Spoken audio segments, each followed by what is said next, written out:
Hello and welcome to Virtual Investor Conferences. On behalf of OTC Markets, we're very pleased you joined the Clean Energy Metals Conference. Our next presentation is from Phosphate. Please note you may submit questions for the presenter in the box to the left of the slides. You can also view a company's availability for one-on-one meetings by clicking Book a Meeting in the top toolbar. At this point, I'm very pleased to welcome John Passalacqua. He's the Chief Executive Officer and Director of Phosphate, which trades on the OTCQX Best Market under the symbol FRSPF and on the CSE under the symbol PHOS. Welcome back, John. Yeah, thank you for having me, Don, and great to be here, especially since our uplisting from the QB to the QX. Appreciate that. So I'll just get right into it right here. So thank you, everybody, for joining.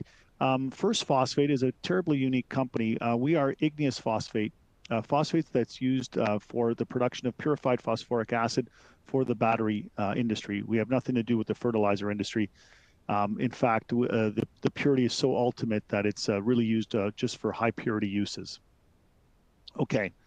So, we're used mostly in the LFP battery market. As you know, there are two types of batteries, nickel, manganese, and cobalt batteries with lithium based. And then there's also the lithium iron phosphate batteries that are really starting to, take over in terms of the majority of the uses out there. It's about 70 to 80% of the batteries produced in the world now are lithium iron phosphate battery. And the lithium iron phosphate battery obviously has gotten a lot of publicity and a lot of exposure here, and also a lot of usage because generally they're more cost effective to build and they're safer from fire issues, etc. When we talk about the energy transition and LFP batteries, if you look at what Benchmark Minerals has put out recently, they put out a list of what are the most important materials for the energy transition.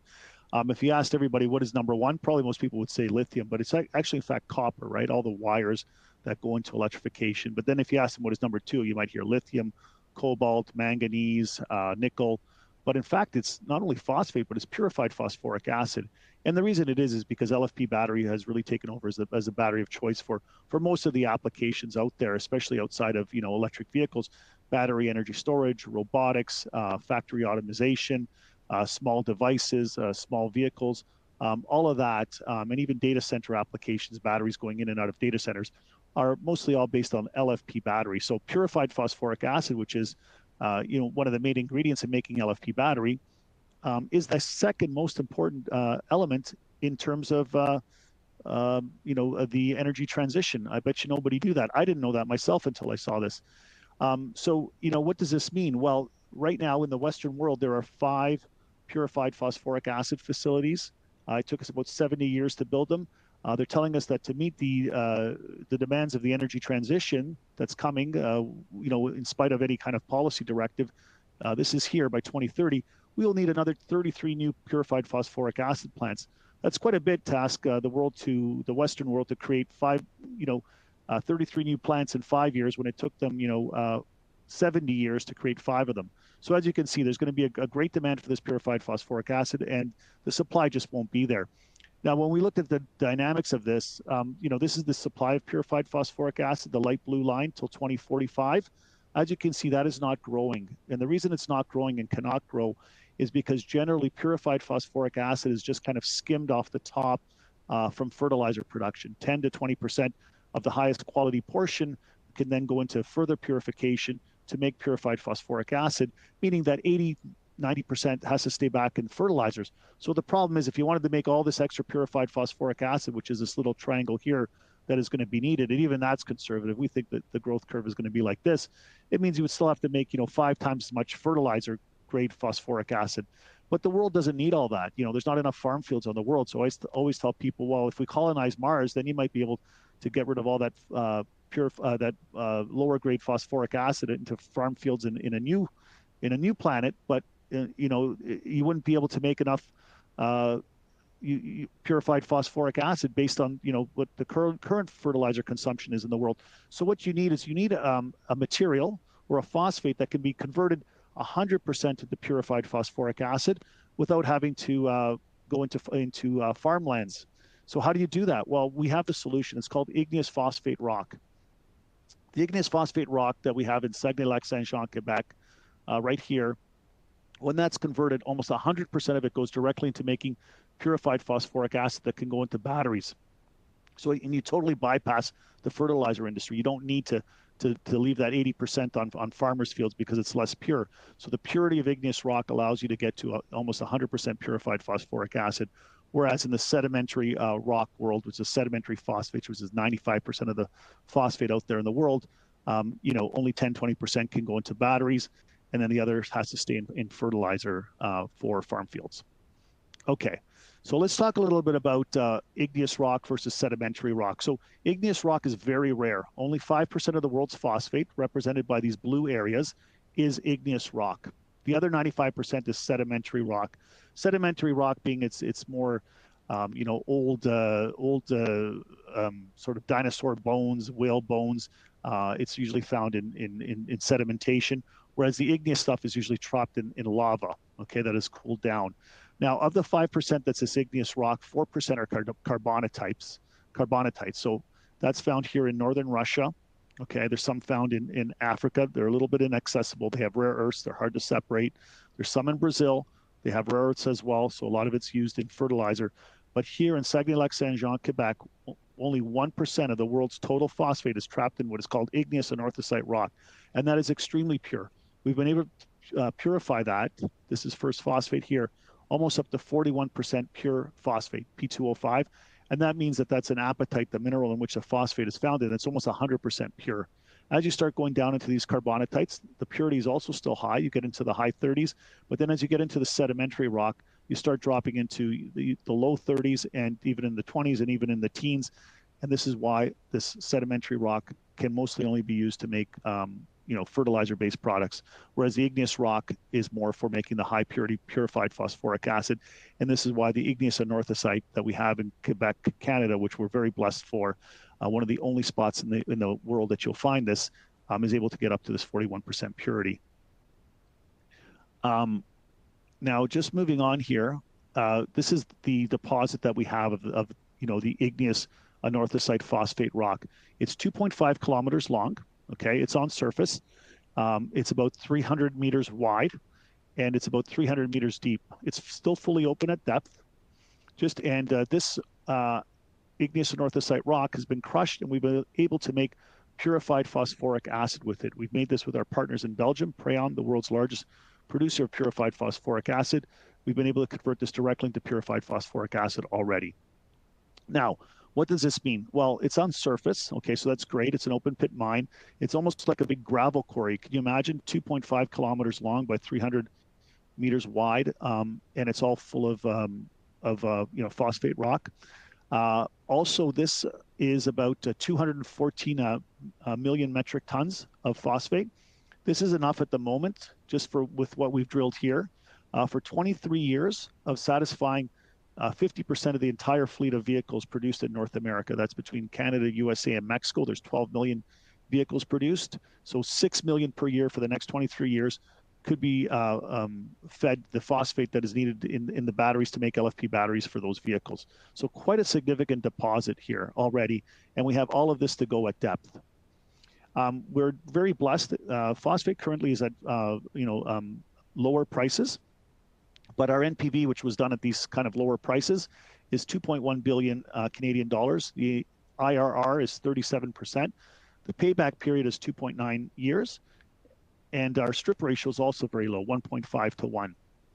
And there's enough, like I said, there's enough phosphate here to make 350 gigawatt hours of LFP batteries, enough to provide, half of the fleet of vehicles being produced in North America for the next 23 years. And again, we're open at depth, so that can go on even further. Okay, so now where are we located? So when you're dealing with a big body like that, like I've kind of made an analogy to a gravel pit. Well, you're moving a lot of content, right? It's not like gold where 1 ounce is worth a lot of money. Phosphate, 1 full ton is worth about $500 US per ton of this igneous rock. And so you've got to be close to infrastructure. So our mine site is kind of right here. And this mine site is really ideal because we're still in the valley of Saguenay-Lac-Saint-Jean, Quebec. This is Quebec City here. Montreal's down here. Maine is over here, and we're right at the on the deep sea port of Saguenay. So we're about 70 kilometers, 70 kilometers from the mine site to the port, and we're about 50 kilometers from the intermodal station, truck to rail. And then the rail can go all over North America. So we have great access by rail and by sea to the rest of the world. Almost 50% of our mine is currently under a fully bankable definitive offtake agreement with Europe. Okay, and that will travel from the port of Saguenay over here across to Europe. And then the other 50% of the appetite is staying back, and we'll be making a purified phosphoric acid plant here at the port of Saguenay with the world-leading technology to do so, which is from our partner, Prayon Technologies.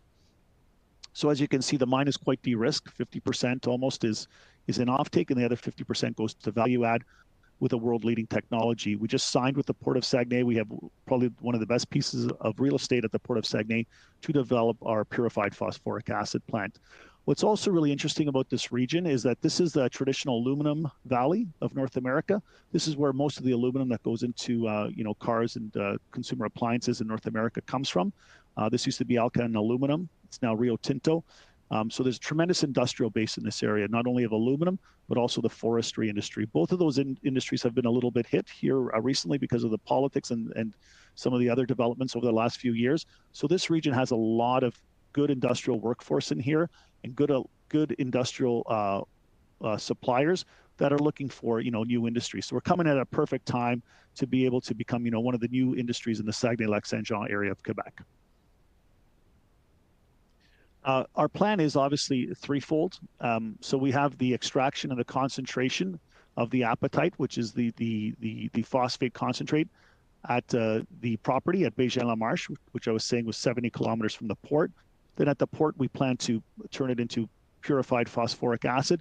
And from there, as well at the port, we will be making cathode active materials, basically the precursors, the powder that goes into the batteries. That then, the batteries then go into the EVs, or they'll go into the stationary energy storage devices, robotics, all kinds of different batteries and military and civilian applications. Now, we've taken what I've shown here, this whole process, and we've actually been able to go from here all the way to here already on a small semi-commercial pilot scale. What we've done recently, and I think this is really important for everybody to focus on, this is the first time in 25 years that this has happened in North America. Just so you know, LFP batteries, these here were invented in North America, and then we lost the technology around 2001, 2002. We lost it to China, and it hasn't come back. We haven't made them in North America from North American critical minerals until just recently. A couple of weeks ago, we just announced that we were able to take, indeed, the igneous anorthosite rock that I've been telling you about. We were able to crush it, took a bulk sample, we crushed it into phosphate concentrate, very pure phosphate concentrate. Then with our partners, Prayon, we created the phosphoric acid. And then with GKN Hoganus from Tennessee, they took a secondary recovery, believe it or not, from our deposit, which we also recover magnetite, iron. They mixed it in their scrap metal making process. They sent it back to us, and we took the phosphate and the iron, and we made iron phosphate. Iron phosphate is a precursor. Iron phosphate then gets combined with lithium. The lithium came from Nevada, Century Lithium, and we were able to make lithium iron phosphate cathode active material. Then we went to a Nouveau Monde graphite in Montreal, Quebec. They provided us some of their graphite, and we were able to take the graphite, put that in the anode. The lithium iron phosphate cathode active material went in the cathode, and we created this LFP batteries, very small LFP batteries. They're working. They test just like any other batteries produced in China, same results. And we were able to produce them. We tested them, and they could fit into small drone devices or anything else. Now, they're not for sale. They're at commercial scale, but they're not meant to be commercial. What we meant to do, obviously, is just to prove that, North America has all the critical minerals to be able to bring this process back to us, right, where it started. And that's what we created. So we have these battery cells. We announced this a few weeks ago at the leading LFP conference in Montreal. And so we've created this small vertically integrated process that we talked about since the beginning of the development of our company has now been fully established in pilot low-end commercial scale, and we're moving towards bringing it to commerciality together with a number of other partners. We've de-risked the project quite a bit. We've got major partners at the table, Prayon that I've spoken of in the purified phosphoric acid world. Exim Bank is at the table ready to finance once we're past our feasibility and permitting. We have other larger partners at the table, Quebec government, GK and Hoganes, world's largest atomizer of steel out of Tennessee. We've got full collaboration agreement with our indigenous group, American Battery Factory, also out of the southwestern United States. We've got an MOU in place with them for our cathode active materials that we'll be producing. And we've got a whole host of other partners at the table, local and international. We're a management team that meets and beats milestones. We've always been on time, on track. Our next big milestone, obviously, is getting through our feasibility study at the mine site, getting into permitting. Same with the phosphoric acid plant. And right now, quite proud to say we're a debt-free company. We're trying to keep it that way as long as possible. We're trying to get through our feasibility study and our permitting debt-free, so that when we go into the development, the build-out of the mine, and the phosphoric acid plant by 2029. We hope at that point, obviously, to get into non-dilutive financing. Right now, our share price and our market cap's around 55 to 60 million. We have a very tight share structure. Management and board is very well invested, 25% of the company. Our management board probably has about $4 to $5 million of personal money invested in the company. We also, for the most part, all of us on the board of management get paid in stock, so that the money that we raise can stay in the company to develop the company as quickly as possible. We have our indigenous group that's a small owner. We have very good network of friends and family, high net worth, family office that are really the chunk of this. Some institutions as well. I've made it a personal priority of mine. I've been in the capital markets for about 40 years now. I made it my personal choice to really keep away any forms of toxic capital, keep this capital structure as solid as possible. Last two financing we've done them above market. Nobody thought they were possible, but that's because we have good shareholders who want to own the company. They see the potential of where we're going. Right now, where the stock trades, we only trade at 2.5% of the net present value of our PEA. And that's with full bankable offtake in place. And that's with, you see all the big tailwinds coming behind in the critical minerals. So we've had quite good share appreciation in the last few months. Been raising a lot of capital. We've raised about $11.5 million in the last 3 months. And, we continue to get solicited from our existing and new shareholders to come in and to invest at, increasingly better market prices. So we're very fortunate that way. I think we've worked very hard. This is a company that had its head down over the last 3 years when it was very difficult in the metal space, the battery space, and in the markets in general. And so now we emerge at a time where everybody's looking for these types of companies to invest in with a very unique asset. We're there, we're ready. We're the furthest ahead, one of the furthest ahead companies in all of North America in terms of LFP battery, and especially in terms of this igneous rock, which is the key to unleashing the power of LFP battery in North America. Lastly, just focus a little bit on our management team. We're very cross-functional. I think that's the greatest thing. Management and board is very cross-functional, and we go from mines to business to technology, and that's what really makes us great. So I wanted to thank everybody for having joined us today, and maybe what I'll do is I'll just open up to a few questions if anybody has any. Thank you so much.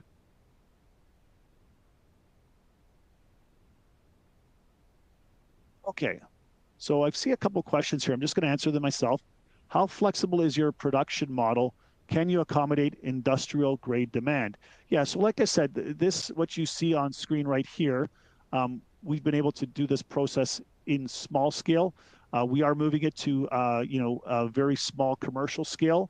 Want to prove that out, and then eventually want to move it to very, very large scale. So we want to do this very differently than the way it's been done over the last few years in the capital markets and with some of these sort of battery initiatives.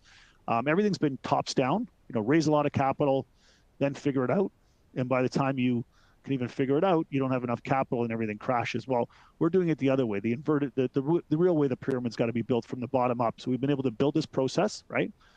using critical minerals from North America. Now we've built it in small. We've proven that it can be done, and we'll just keep getting it bigger and bigger. And I think that's what investors want to see. Investors want to see you going slowly, filling in the boxes, ticking off the boxes, and continuously growing. So yes, we can get to industrial demand, and we will get there little by little in the proper format and as quick as possible. And as capital availability sees that we're basically performing and executing, we think that will move quite quickly. Okay. Upcoming milestones, timing for PEA. PEA is done. PEA was done in December of 2024. Like I said, it's a 2.1 billion NPV, 37% IRR. We're already into feasibility study. We hope to have feasibility study done in 18 months, at the latest 24 months. Okay. Next one. How does First Phosphate plan to address the projected shortage of purified phosphoric acid for North American LFP production? Existing Western supply is almost contracted. Yes, correct. There is going to be a shortage of purified phosphoric acid. Like I said, First Phosphate has a deposit of 2.14 million tons of igneous rock. Igneous rock is unlike sedimentary rock. 100% of it pretty much is converted into purified phosphoric acid for LFP battery. We've noticed that there was this shortage coming. We noticed it 3-4 years ago when we started the company, and that's what we've been working hard on every single day of our lives, and we will continue to work on that. And this is why we're getting our feasibility study going, and this is why also we're getting the purified phosphoric acid plant going at the Port of Saguenay to then process that. Yes, we do realize that, and that is the modus operandi of our company. Okay. How do you plan to deploy the capital from the recent private placements? Good question. So we've got about 11 to 12 million right now in the coffers. It's mostly going towards advancing the feasibility study of the company. So it will go into the metallurgy. We've already done our metallurgy, the first part of getting the igneous rock into apatite. We did that on smaller scale. Now we're going to go to the scale that needs to be done for the feasibility study. So that's number one. We're working on our environmental studies as well. That's number two. We are also going to be working on our defining our resource. So when you're at a PEA level, you could have inferred and indicated resources, but as you move to a feasibility study, those reserves need to move to indicated and measured, a lot of measured as well, which means, it's pretty much there in the ground. So we'll be doing all of that drilling. And then we have to get into, the engineering as well. So we're moving along on all those fronts as soon as possible with the money that has been raised. So good question. Thank you for that. Are you currently looking to uplist or a capital raise in the near term? Well, like I said, we just raised about 11.5 million in the last 3 months. We are not looking to raise capital. We're good on capital for the next 18 to 24 months. Now, if we wanted to speed things along, and if there were, good capital at the table, good investors that we can trust, financings that can be done above market, we'll certainly take a look at that. And that's exactly what's been happening with our very good investors. But for the moment, the company is fully capitalized. We've got at least 24 to 36 months of runway, but we could always accelerate. So thank you very much for that question. Are you able to participate in provincial or federal funding programs? Okay, so provincial being, like the states in the US, we're in the province of Quebec. Yes, so we have, lots of, how could you say it? We have put in a lot of requests for funding and different types of funding at the federal and the provincial level. It's been a little bit slow. As you know, there's been a lot going on politically in Canada and the US, and everyone's been focused on trade and many of these things. So yes, and as you know, the Canadian government just got elected, and also, they're looking to really speed up critical minerals, and I think it's the right thing. And if you look at some of our, you can look on my LinkedIn page. I'd really encourage everybody to follow my LinkedIn. Well, you'll see that I've retweeted or relinked some comments from some, major political parties in Canada that have even gone as far as mentioning First Phosphate. One of the political parties at the federal level in Quebec has even mentioned that First Phosphate is pretty much the future of that region of Quebec. So we are in good shape in terms of, exposure, accessibility to politicians. You'll also see, if you go onto our YouTube channel, recently did a site visit to the site with the ambassador of Belgium. Belgium obviously very interested in deposit for many different reasons, offtake, and also for the technology that's being provided to First Phosphate. So all of that, provincial, federal, but also international, very important. Also, if you look recently at the Department of Defense of the United States, provided a MET rating for our white paper that we submitted to them. They see this as being very important in terms of supplying the PPA for the requirements of North America, especially civilian and military. Okay, are you looking to up? Okay, I got that one already. What key partnerships or agreements has First Phosphate secured to de-risk the project and ensure a stable downstream market for high purity phosphate? Well, again, we have the large agreement with Prayon out of Belgium, the world's largest purified phosphoric acid producer. We have in place also an agreement with GK and Hoganuss of Tennessee to process our magnetite. I did show that page earlier of all the partners that we have at the table. And we also have MOUs for offtake on the cathode active materials with American Battery Factory and Ultian Technologies out of Nevada. So I feel the project is very well de-risked, and we're just heading down the road that we've been setting here for the last, 2 to 3 years. Are European offtakes economically viable right now in the future, and how resilient is this market to political disruptions? Well, it's not that expensive to move the apatite phosphate concentrate or the phosphoric acid from the port of Saguenay to Europe. It's actually cheaper to move it that way than it is by rail to the rest of North America. As you know, there's still trade discussions between the United States and Canada and tariffs, and nobody knows where that's landing. So for the time being, European offtake seems to be a very good place to be. And we think that can go on for a very long time. Obviously, we see our major markets as North America. That's obviously USA, Canada, Mexico, and also we see major market as Europe. And we've had significant inquiries out of countries such as Japan and Korea as well that are in the battery space. So we're very happy with that definitive offtake that we have right now in Europe. It's bankable. Next one, how does the company's process for recycling byproducts like gypsum and integrating iron and titanium enhance sustainability and economic returns? Very good question. So the gypsum is fully recyclable because it's igneous rock. We do not have any deleterious elements in it like cadmium, uranium, and thorium, meaning that we can easily recycle that gypsum. In fact, the gypsum will represent almost 6 to 10% of the revenue of the phosphoric acid plant at Port of Saguenay. And there's definitely a market for this high purity gypsum in North America. Very, very high market for it because it's completely processed. It's cleaner than anything that you get out of a gypsum mine. Iron as well. Iron is in the form of iron powder. GK and Hoganuss out of Tennessee will gladly mix that into their scrap metal making process, about 25% ratio to 75 sort of thing. So that's where the magnetite will be going. The ilmenite we're still working on. It's a medium grade ilmenite, certainly of interest to a lot of players, but we're still working on the metallurgy of that. And so, it is good. All of this is good from the sustainability standpoint, but it's also very good from the economic standpoint. Like it seriously brings down our costs at the mine and at the phosphoric acid plant to have these byproducts to be able to be recycled, retrofit. And there are a few other also products as well at the phosphoric acid plant and the mine that are of interest. Saguenay-Lac-Saint-Jean area of Quebec being also an agricultural area. There's a lot of byproduct for gypsum, for fertilizer grade phosphoric acid, and whatever is some of the byproducts. So we're very fortunate to be where we are. We love our region of Saguenay-Lac-Saint-Jean, Quebec. I think that's all the questions I have here. I don't know if there's anything else, but I do thank everybody for joining. It's always been a pleasure. Please take a very hard look at First Phosphate. Please take a very hard look at First Phosphate right now. Why? 31.5 million or so has been raised into the company to date. Market cap is still, affordable, 55 to 60 million. We trade at 2.5% of the PEA value. Again, because we're not as sexy as a mineral, not yet, as gold, silver, copper, lithium, cobalt, manganese, but have a really serious look at phosphate. And when you have a really serious look at igneous phosphate, I'm not talking phosphate for fertilizer, you'll find there's pretty much only one company out there that does that, strictly focused on North America, strictly focused on LFP battery.